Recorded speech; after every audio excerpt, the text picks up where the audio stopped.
कभी सोचा है कि अगर कोई इंसान मान लीजिए गलती से किसी ज्वालामुखी में गिर जाए तो उसके साथ क्या होगा? क्या वो बस जल जाएगा या फिर धीरे धीरे पिघलेगा? आज इसी खौफनाक सवाल की तह तक चलेंगे। तो चलिए इस सवाल में थोड़ा और गहरा उतरते हैं। ये ख्याल ही कितना डरावना है ना? लेकिन साथ ही ये जानने की इच्छा भी जगाता है। देखिए, ज्वालामुखी धरती की सबसे जबरदस्त ताकतों में से एक है, पर इसके अंदर गिरने पर सच में होता क्या है? चलो इसे एक एक करके समझते हैं। सबसे पहली और सबसे जरूरी बात, खतरा लावा के किनारे से शुरू नहीं होता। अरे नहीं, वो तो बहुत पहले ही शुरू हो जाता है। ज्वालामुखी का जो जानलेवा माहौल है वो बहुत बहुत दूर तक फैला होता है। असल में उसके ज्यादा करीब जाना ही अपने आप में एक बहुत बड़ी गलती हो सकती है। सोचिए, ज्वालामुखी के मुहाने से मतलब क्रेटर से कोई लगभग 200 मीटर दूर है। इतनी दूरी पर ही वो जबरदस्त गर्मी महसूस होने लगेगी। और ये कोई मामूली गर्मी नहीं है, ये एक तेज झुलसा देने वाली एनर्जी है जो सीधे लावा से निकल रही है। मतलब लावा को छूने की तो बात ही छोड़ दीजिए, उसके पास पहुंचने से बहुत पहले ही शरीर को नुकसान पहुंचना शुरू हो जाता है। इतनी दूर से आ रही गर्मी ही स्किन को जलाने के लिए काफी है।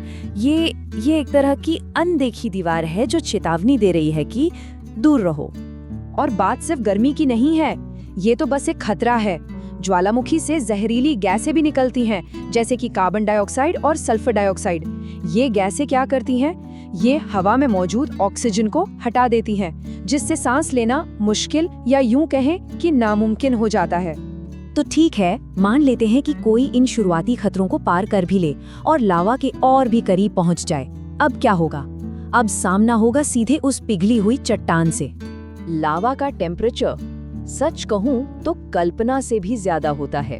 ये 700 से लेकर 1200 डिग्री सेल्सियस के बीच हो सकता है।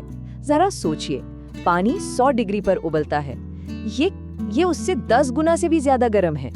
इतनी जबरदस्त गर्मी कि स्टील जैसी मजबूत चीज भी बस कुछ ही पलों में पिघलकर बह जाएगी।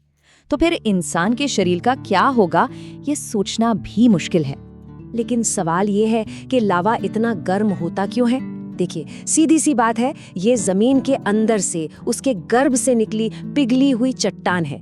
धरती के मैंटल में भयानक दबाव और गर्मी की वजह से ये बनती है, और जब ये सतह पर आती है तो वो सारी की सारी गर्मी अपने साथ लेकर आती है। और अब हम आते हैं उस सबसे खौफनाक पल पर, लावा में गिरने का वो क्षण। फिल्मों में हमने बहुत कुछ देखा है, लेकिन हकीकत अक्सर उससे बहुत अलग होती है। चलिए इसके पीछे का साइंस समझते हैं। एक सवाल जो सबके मन में आता है, क्या लावा में गिरने वाला इंसान उसमें डूब जाएगा जैसे कोई पानी में डूबता है? इसका जवाब आपको शायद हैरान कर दे। जवाब है नहीं, बिल्कुल नहीं। लावा में कोई डूबता नहीं है। ये एक बहुत बड़ी गलतफहमी है। असल में जो होता है वो कहीं ज्यादा तेज और अलग है। वजह है डेंसिटी यानी घनत्व। देखिए, लावा पानी की तरह पतला नहीं होता, वो पिघली हुई चट्टान है और वो इंसान के शरीर से कई गुना ज्यादा भारी, ज्यादा घना होता है। तो होता ये है कि शरीर लावा की सतह के ऊपर ही रह जाता है, बिल्कुल वैसे जैसे कोई गेंद शहद की गाढ़ी सतह पर तैरती है, अंदर नहीं जाती। तो ठीक है, ये तो साफ हो गया कि कोई डूबता नहीं है। तो फिर अगला सवाल, मौत कैसे होती है? अब हम शरीर के उस रिएक्शन को देखेंगे जो इस भयानक स्थिति में होता है। मौत धीरे धीरे पिघलने या जलने से नहीं होती, ये लगभग तुरंत हो जाती है। इसकी सबसे बड़ी वजह है वो भयानक गर्मी और उससे शरीर को लगने वाला जबरदस्त शॉक। तो चलिए उन आखिरी कुछ सेकंड्स में क्या होता है ये समझते हैं। जैसे ही शरीर लावा की उस घनी सतह से टकराता है, उसी पल पूरे शरीर पर 3rd डिग्री बर्न हो जाता है।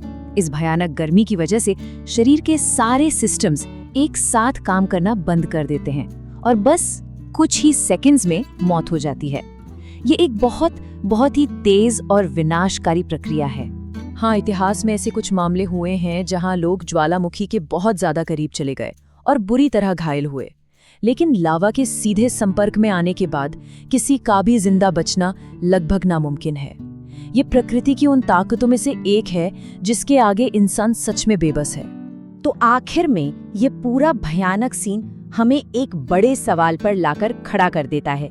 ज्वालामुखी जैसी कुदरत की जबरदस्त ताकत के सामने एक इंसान की हैसियत क्या है? ये हमें याद दिलाता है कि हमें प्रकृति का सम्मान करना चाहिए,